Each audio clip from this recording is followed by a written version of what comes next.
Hello and welcome to the channel Jai study. हम लोग परीक्षा क्रांति प्रोग्राम के अंतर्गत सुबह के समय 9 से 10 के बीच में एक वीडियो अपलोड करता हूं जो कि review officer assistant review officer 2021 के लिए होता है। और शाम को मैं 7 से 8 पीएम के बीच में यूपीपीसीएस अपर के रिगार्डिंग वीडियो अपलोड कर रहा हूँ जो कि होता है 2021 यूपीपीसीएस अपर के लिए। तो यहाँ पर सुबह चल रहा है पॉलिटी जो कि रिव्यू ऑफिसर के रिगार्डिंग मतलब आरओ एआरओ के लिए है, और शाम को चल रही है मॉडर्न हिस्ट्री।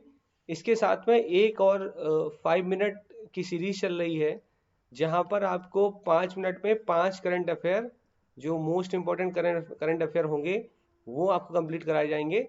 उसको भी देखते रहिए क्योंकि कई सारे क्वेश्चन वहाँ से कवर हो जाएंगे। वो प्रीलिम बूस्टर सीरीज चल रही है। प्लेलिस्ट में आप जाएंगे तो आपको प्लेलिस्ट में प्रीलिम बूस्टर सीरीज का पहला लेक्चर कल मैंने डाला है वो आपको मिल जाएगा। इसके अलावा मैंने प्लेलिस्ट बना रखी है, डिस्क्रिप्शन बॉक्स में मैं आपको प्लेलिस्ट की लिंक दे दूंगा।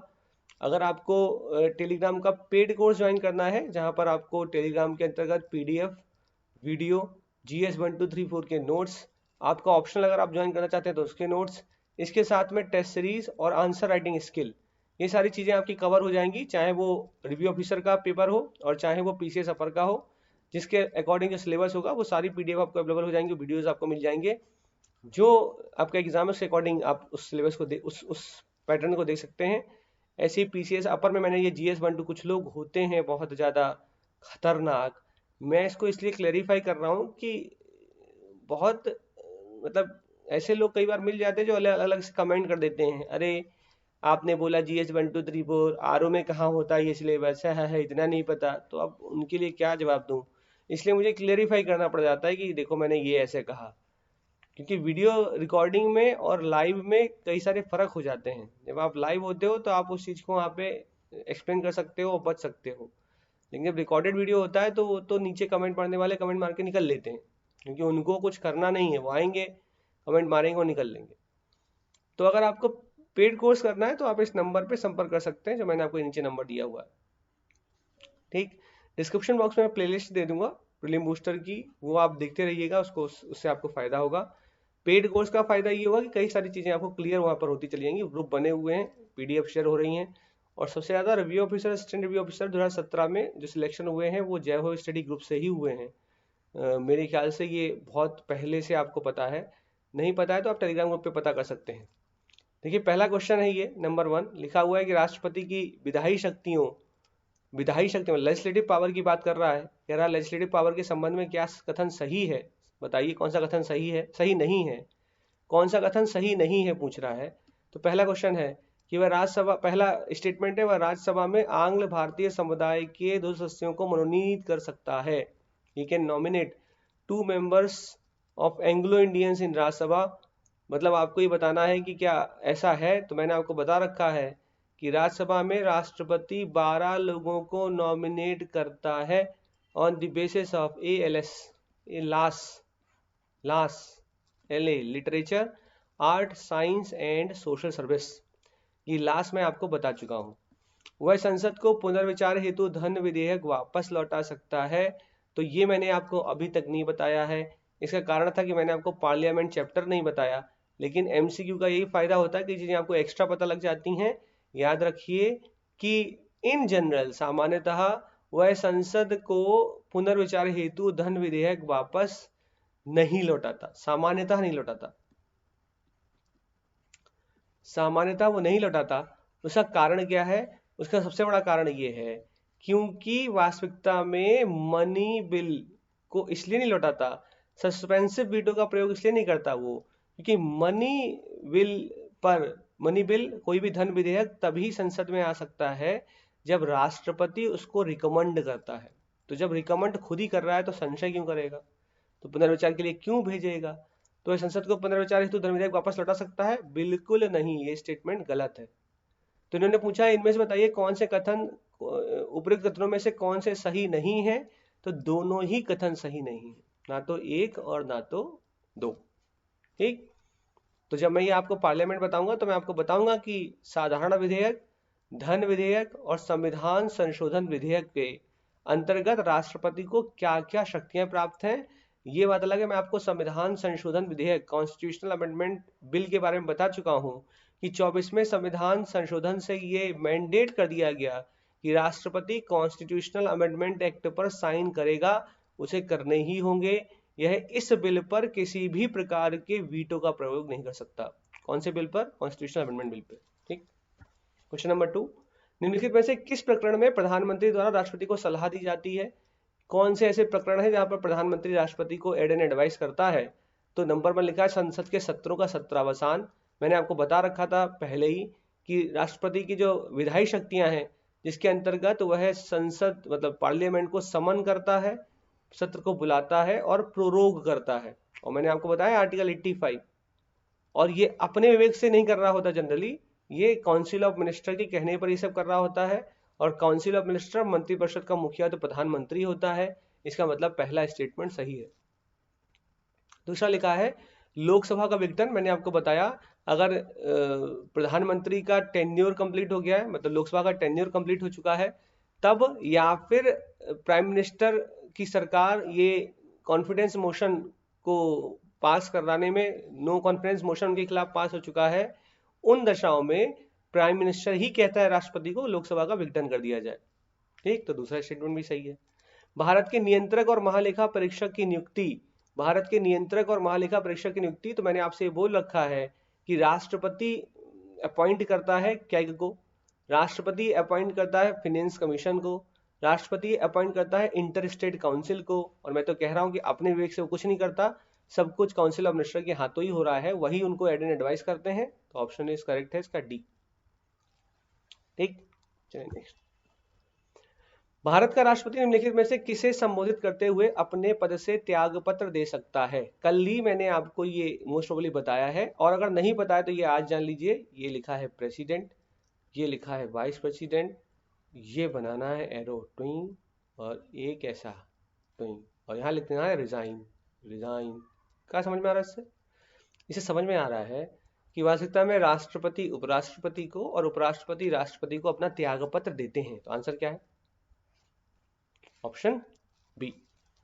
नेक्स्ट, निम्नलिखित में से कौन राष्ट्रपति के प्रसाद पर्यंत पद, कौन till the pleasure of president, प्रसाद पर्यंत का मतलब होता है till the pleasure of president, इनमें से कौन है जो राष्ट्रपति के प्रसाद पर्यंत तक पद धारण करते हैं? हमको ये तो पता है कि मैं आपको कल ही पढ़ा चुका हूँ कि attorney general till the pleasure of president पद धारण करता है। क्या उपराष्ट्रपति ऐसा करता है? बिल्कुल नहीं करता। अगर मैं तीसरा काट दूं तो मुझे ये पता है ये दो गलत हो गए। अब बचा ए और बी। देखिए प्रधानमंत्री का मैं आपको बता चुका हूं कि कोई भी इंडिविजुअल मिनिस्टर प्रेसिडेंट के प्लेजर पे आधारित है, वो प्रेसिडेंट पे निर्धारित, राष्ट्रपति के प्रसाद पर्यंत तक कार्य कर रहा होता है। ऑब्वियस सी बात है प्रधानमंत्री भी राष्ट्रपति के प्रसाद पर्यंत तक ही कार्य करता है। ठीक, आप कह सकते हैं कि सर ऐसा कैसे कह रहे हैं आप? देखिए मैंने आपसे बोला कि council of minister is collectively responsible to Lok Sabha, मंत्रिपरिषद सामूहिक रूप से लोकसभा के प्रति जिम्मेदार है, लेकिन व्यक्तिगत रूप से हर मंत्री राष्ट्रपति के प्रति जिम्मेदार है, क्योंकि राष्ट्रपति उसे नियुक्त करता है और वह राष्ट्रपति के प्लेजर तक कार्य करता है, प्रसाद पर्यंत तक ही पद धारण करता है। ठीक, नेक्स्ट, निम्नलिखित में किन स्थितियों में राष्ट्रपति शक्तियों का प्रयोग अपने विवेकानुसार कर सकता है? अपने विवेकानुसार लिखा हुआ है, ध्यान दीजिएगा इस चीज को। ये अपना पर्सनल डिस्क्रिप्शन की बात कर रहा है। मैंने आपसे कई बार बोला हुआ है कि राष्ट्रपति के पास अपना कोई भी कॉन्स्टिट्यूशनल डिस्क्रिप्शन नहीं है। राष्ट्रपति के पास अपना कोई कॉन्स्टिट्यूशनल, हाँ अपना है, पर्सनल डिस्क्रिप्शन है। पर्सनल डिस्क्रिप्शन, अपना विवेक यूज कर सकता है किन्हीं दशाओं में। कब कर सकता है? नंबर 1 लिखा है मंत्रिपरिषद द्वारा दी गई सलाह को पुनर्विचार के लिए वापस भेजते समय। ऑब्वियस सी बात है, जब उसको लगता है कि हाँ सस्पेंसिव वीटो का प्रयोग कर सकते हैं, तब वो सस्पेंसिव वीटो का प्रयोग अपने ही विचार को प्रयोग करते हुए भेज रहा होगा, उनकी नहीं सुनेगा। अब उसको लग रहा है कि हाँ कुछ गड़बड़ लग रहा है तो भेज देगा, तो पुनर्विचार ये तो कर सकता है, ऑब्वियस सी बात कर लेगा वो। लोकसभा में किसी भी दल का स्पष्ट बहुमत न होने पर प्रधानमंत्री की नियुक्ति के मामले में अगर राष्ट्रपति को लगता है कि लोकसभा में किसी भी दल का स्पष्ट बहुमत नहीं है, तो उन दशाओं में वह अपने विवेक का प्रयोग करते हुए प्रधानमंत्री नियुक्त कर लेगा और कहेगा भाई साहब मैंने आपको प्रधानमंत्री के रूप में नियुक्त किया है, अब आप अपनी मेजोरिटी बहुमत को प्रूव करें। तो मैंने आपको कल ही बता रखा है, कोई भी व्यक्ति पहले प्रधानमंत्री बन जाएगा, उसके बाद वह बहुमत सिद्ध करेगा। ऐसा नहीं होगा पहले बहुमत सिद्ध करेगा तब प्रधानमंत्री बनेगा, ये नहीं होगा। भारत के मुख्य न्यायाधीश की नियुक्ति के संबंध में बिल्कुल नहीं, अपने विवेक के अनुसार वह मुख्य न्यायाधीश की नियुक्ति नहीं करता।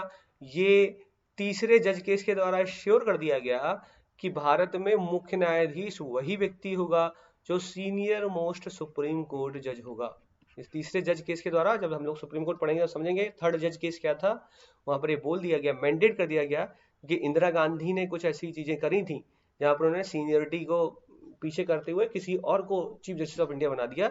उसके बाद थर्ड जज केस में ये मैंडेट कर दिया गया कि अब से कौन बनेगा मुख्य न्यायाधीश, जो सीनियर मोस्ट सुप्रीम कोर्ट जज होगा। इसका मतलब इसका सही उत्तर क्या है, ए और 1 और 2।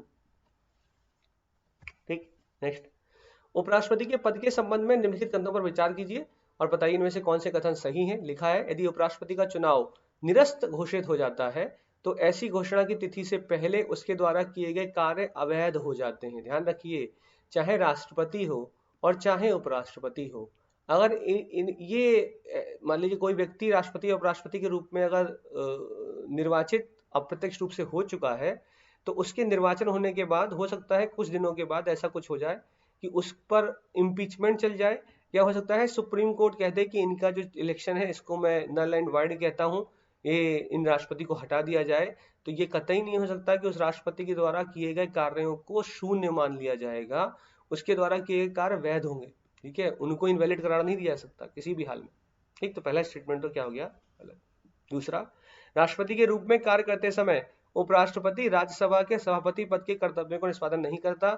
बहुत ही जेन्युइन सा क्वेश्चन जो आपको समझ में आ रहा है। मैंने आपको बताया कि जब राष्ट्रपति की डेथ हो जाती है तो उस वक्त उपराष्ट्रपति वास्तविकता में राष्ट्रपति के पद को शोभित कर रहा होता है। उसके बाद 6 माह के अंदर चुनाव होता है। क्वेश्चन इनडायरेक्टली पूछा हुआ है, क्या पूछा है, राष्ट्रपति के रूप में कार्य करते समय उपराष्ट्रपति राज्यसभा के सभापति पद के कर्तव्यों का निष्पादन नहीं कर सकता। आप खुद सोचो, क्या कर सकता है? जब वो है राष्ट्रपति बन के बैठा है उस वक्त में, जब प्रेसिडेंट की डेथ हो गई, वाइस प्रेसिडेंट प्रेसिडेंट बन चुका है, तो वह राज्यसभा के सभापति के पद के कर्तव्यों का निष्पादन कैसे करेगा? नहीं करता। सही बात है, एकदम सही स्टेटमेंट है, तो ऑप्शन बी। क्योंकि तब क्या होता है, तब जो डेप्यूटी चेयरमैन होता है वो चेयरमैन का पद संभाल रहा होता है, मतलब जो उपसभापति होता है वो सभापति की जगह होता है। तो जब मैं आपको राज्यसभा बताऊंगा तब मैं आपको बताऊंगा चेयरमैन, डिप्टी चेयरमैन और वाइस चेयरमैन, इन 3 चीजों में फर्क क्या है। राष्ट्रपति की क्षमादान शक्ति के संबंध में निम्नलिखित कथनों पर विचार कीजिए। मैंने ये आपको पहला स्टेटमेंट नहीं बताया कि वह सैन्य न्यायालय द्वारा दिए गए दंड को क्षमा कर सकता है। कोर्ट मार्शल अगर हुआ है तो उस पर भी राष्ट्रपति को क्षमादान देने की शक्ति है। ठीक, नंबर 2 लिखा है, वह राज्य कानून द्वारा निर्धारित मृत्युदंड को क्षमा कर सकता है। अरे कोई कैसा भी मृत्युदंड हो, चाहे राज्य द्वारा हो चाहे किसी के द्वारा भी, यूटी किसी के द्वारा भी हो, वह उस मृत्युदंड को क्षमा कर सकता है, राष्ट्रपति की शक्ति है। ठीक, तो दोनों ही स्टेटमेंट सही। आर्टिकल 72 जो मैंने बताया था, पार्डनिंग पावर ऑफ प्रेसिडेंट, तो पार्डनिंग पावर सिर्फ केंद्र के लिए नहीं थी, वो राज्य कानून भी कुछ होगा उस पर भी जमा कर सकता है। उपराष्ट्रपति के पद के संबंध में निम्नलिखित कथनों पर विचार करिए। आपको वाइस प्रेसिडेंट के संबंध में बोल रहा है कि निम्नलिखित कथनों पर विचार करना है, कौन सा सही है स्टेटमेंट। उसे राज्यसभा का सदस्य होना चाहिए, पहला स्टेटमेंट। वह राष्ट्रपति को संबोधित करके किसी भी समय अपने त्याग पद से त्याग पद दे सकता है। कम से कम ये तो श्योर है कि आपको एकदम सही है ना, एकदम श्योर हो आप। मैंने डायग्राम अभी कुछ देर पहले बनवाया आपको। वह पद के लिए पुनः निर्वाचित होने के लिए पात्र नहीं होता। अब देखिए, मैंने आपको जब उपराष्ट्रपति की क्वालिफिकेशन बताई थी, जब मैं आपको प्राइम मिनिस्टर का चैप्टर करा रहा था, तो मैंने सबसे पहले आपको उपराष्ट्रपति की क्वालिफिकेशन बताई है। जो लोग पहली बार इन वीडियोस को देख रहे हैं उनके लिए मैं कहना चाहूंगा, प्ले लिस्ट में जाके इंडियन पॉलिटी के लेक्चर में जाके उपराष्ट्रपति, राष्ट्रपति, प्राइम मिनिस्टर, काउंसिल मिनिस्टर को सुन ले, वहां से ही क्लियर हो पाएगा। तो मैंने आपको बोला था कि राष्ट्रपति उपराष्ट्रपति की क्वालिफिकेशन क्या होती है, पहली भारत का नागरिक हो, दूसरी 35 साल की एज कंप्लीट कर चुका हो, तीसरी वह राज्यसभा का मेंबर बनने की योग्यता रखता हो, he should be qualified as the member of Rajya Sabha. Qualified as the member of Rajya Sabha, मैंने नहीं बोला he must be the member of Rajya Sabha, मैंने बोला ही शुड बी क्वालिफाइड, मतलब वह राज्यसभा का सदस्य बनने की योग्यता उसके पास होनी चाहिए, मेंबर नहीं होना चाहिए। और मैंने चौथी बताया था, नो ऑफिस ऑफ प्रॉफिट, किसी लाभ के पद पर ना हो। इसके साथ मैंने आपको दूसरी बात बताई थी, राष्ट्रपति और उपराष्ट्रपति दोनों के लिए बोला था कि भारत देश का वह व्यक्ति कितनी बार भी राष्ट्रपति बन सकता है, कितनी बार भी, कोई भी व्यक्ति कितनी बार भी, 1 बार बना, 2 बार, 3 बार, 4 बार, 5 बार, 6 बार, ऐसा नहीं 1 बार बन गया तो दूसरी बार राष्ट्रपति या उपराष्ट्रपति नहीं बन सकता। इसका मतलब पहला स्टेटमेंट गलत, दूसरा स्टेटमेंट वह सही, तीसरा स्टेटमेंट वह पद के लिए पुनः निर्वाचित होने के लिए पात्र नहीं होता, गलत। तो सही स्टेटमेंट क्या है? ऑप्शन है, आईएएस में आया वो क्वेश्चन है ये। राष्ट्रपति के पद के संबंध में निम्नलिखित कथनों पर विचार कीजिए। क्या विचार है? उसने 35 वर्ष की आयु पूर्ण कर ली हो। अभी अभी थोड़ी देर पहले मैंने आपको बताया, जैसे राष्ट्रपति की जो क्वालिफिकेशन होती हैं उसमें होता है, पहला भारत का नागरिक हो, दूसरा 35 साल की उम्र पूर्ण कर चुका हो, तीसरा वह लोकसभा का सदस्य बनने की योग्यता रखता हो, चौथा वह किसी लाभ के पद पर ना हो। पहला लिखा है उसने 35 वर्ष की आयु पूर्ण कर ली हो, एकदम सही स्टेटमेंट। उसे केंद्र सरकार या किसी राज्य सरकार के अधीन लाभ का कोई पद नहीं धारण करना चाहिए। अभी बोला मैंने आपको, लाभ के पद पर नहीं होना चाहिए। वह लोकसभा के सदस्य के रूप में निर्वाचन के लिए योग्य होना चाहिए। योग्य होना, she should be qualified as, योग्यता चाहिए, क्वालिफिकेशन चाहिए, वह सदस्य होना नहीं चाहिए कि वहीं का मेंबर होंगे तभी बनाए, ऐसा नहीं है। वह लोकसभा का सदस्य बनने की योग्यता रखता हो, यही लिखा हुआ है। तो इसका मतलब ऑप्शन डी इज करेक्ट। अगर आपने वीडियो लेक्चर देखा हुआ है तो आपके लिए आसान हो रहा होगा। भारत के राष्ट्रपति द्वारा निम्नलिखित में से किस वीटो शक्ति का प्रयोग नहीं किया जा सकता? अब ये तो मैं आपको बता चुका हूं कि भारत का राष्ट्रपति 3 तरह की वीटो शक्ति का प्रयोग कर रहा होता है। एक तो एब्सोल्यूट वीटो, जिसे हम लोग कहते हैं पूर्ण वीटो, एक है सस्पेंसिव वीटो, निलंबनकारी वीटो, और एक होता है पॉकेट वीटो। हाँ, ये बात अलग है कि इसके अतिरिक्त अमेरिका का राष्ट्रपति एक वीटो का प्रयोग और कर सकता है, इसे कहते हैं हम लोग विशेषित वीटो, से हम लोग कहते हैं क्वालिफाइड वीटो, लेकिन भारत का राष्ट्रपति इसका प्रयोग नहीं करता। इसका मतलब सही ऑप्शन क्या है, ये भी बता चुका हूं मैं। उपराष्ट्रपति को उसके पद से हटाया जा सकता है, ये मैंने अभी तक आपको आर्टिकल 67 नहीं बताया है, और मैंने आपसे हमेशा बोला है कि मैं आपको जब राज्यसभा की विशेष शक्तियां पढ़ा रहा हूँ तब मैं आपको वहां पर अनुच्छेद 67 के बारे में बताऊंगा। लेकिन तब भी क्योंकि क्वेश्चन अटेम्प्ट कर रहे हैं तो आपके दिमाग में कम से कम बैठा रहे, तो याद रखिए कि उपराष्ट्रपति को राज्यसभा में प्रभावी बहुमत, इफेक्टिव मेजोरिटी, इसे कहते हैं इफेक्टिव मेजोरिटी। क्या होती है इफेक्टिव मेजोरिटी? का मतलब होता है जो आपके पास मेजोरिटी है उसमें से उन लोगों की सीटों को माइनस करते हैं जो वैकेंट हैं, खाली, डेथ हो गई है, उन्होंने पद से त्यागपत्र दे दिया, उनको माइनस कर दिया जाता है। अभी भी आपको समझ में नहीं आया तो टेंशन बिल्कुल नहीं लेनी है, बस एक टर्म याद रखना है आपको, प्रभावी बहुमत। तो उपराष्ट्रपति को पद से हटाने के लिए राज्यसभा में प्रभावी बहुमत चाहिए होता है, और लोकसभा में जनरल एग्रीमेंट मतलब स्वीकृत संकल्प द्वारा उस उपराष्ट्रपति को हटाया जा सकता है। मोस्ट इंपॉर्टेंट क्वेश्चन है, किसी भी वक्त आ सकता है, अभी तक आया नहीं है पीसीएस में, बहुत कम बार इस तरीके से पूछा गया है, इवन इस तरीके से अब तक स्टेटमेंट नहीं आया है, लेकिन ये यूपी पीसीएस 2021 में या फिर रिव्यू ऑफिसर में आने की संभावना बहुत ज्यादा। ठीक, इसलिए ध्यान रखिएगा, जब मैं इसको पढ़ाऊं तो ध्यान सुनिएगा। ठीक, निम्नलिखित में से कौन से राष्ट्रपति के चुनाव के लिए निर्वाचक मंडल, जो इलेक्टोरल कॉलेज होता है राष्ट्रपति का, वाइस प्रेसिडेंट का, उसकी चर्चा मैं आपसे पहले ही कर चुका हूं। मैंने आपको ये बता रखा है कि कौन होता है निर्वाचक मंडल में। एक मिनट, पेन हमारा गड़बड़ हो गया।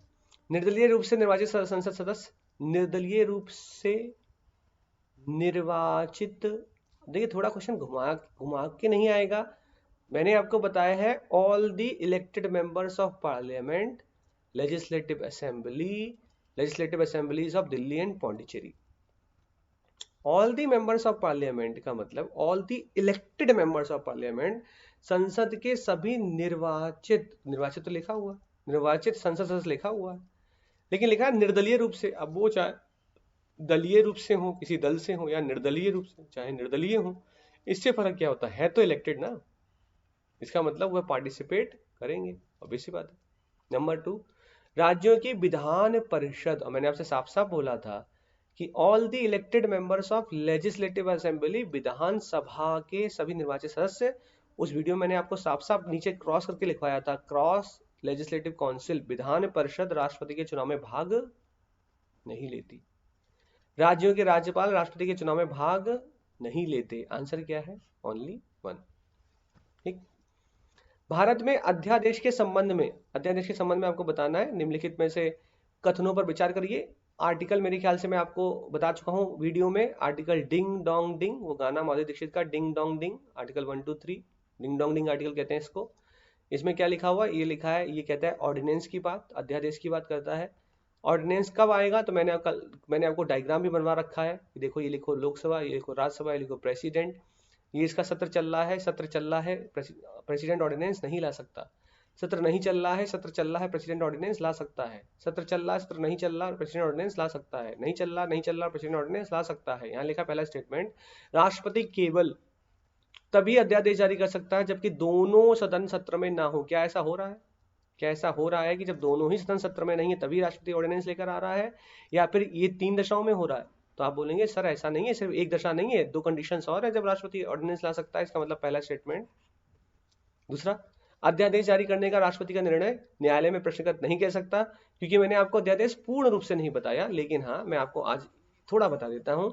कूपर केस के द्वारा ये बोला है सुप्रीम कोर्ट ने कि राष्ट्रपति का जो अध्यादेश लाने का निर्णय है वो अगर मालाफाइड है, उसमें कुछ दिक्कतें हैं, लगता है कि हाँ मालाफाइड है, गलत है, उन दशाओं में वह जुडिशियल रिव्यू उस पर संभव हो सकता है। ये लिखा है अध्यादेश जारी करने का राष्ट्रपति का निर्णय न्यायालय में प्रश्नगत नहीं कह सकता, किया जा सकता है। ये भी स्टेटमेंट गलत है। इसका मतलब आंसर क्या है? ना तो एक ना तो सॉरी, इसने पूछा कौन सा सही नहीं है, तो दोनों ही सही नहीं है, 1 और 2। ठीक, क्वेश्चन में बोल रहा है कौन सा सही नहीं है, दोनों ही सही नहीं है। ठीक है, आईएएस का क्वेश्चन है, आईएएस में आया हुआ है। ठीक, निम्नलिखित कथनों पर विचार कीजिए। राष्ट्रपति वास्तविक युद्ध या बाह्य आक्रमण से पूर्व भी राष्ट्रीय आपातकाल की घोषणा कर सकता है। मैंने आपको चिल्ला चिल्ला के बताया हुआ है कि देखिए 3 कंडीशन में राष्ट्रपति राष्ट्रीय आपातकाल की घोषणा करेगा, वॉर, आर्म्ड रिबेलियन और एक्सटर्नल एग्रेशन। मैंने बोला युद्ध हो चुका हो, होने की संभावना हो, सैनिक विद्रोह हो चुका हो, होने की संभावना हो, बाहरी संघर्ष हो चुका हो, होने की संभावना हो, इन दशाओं में राष्ट्रपति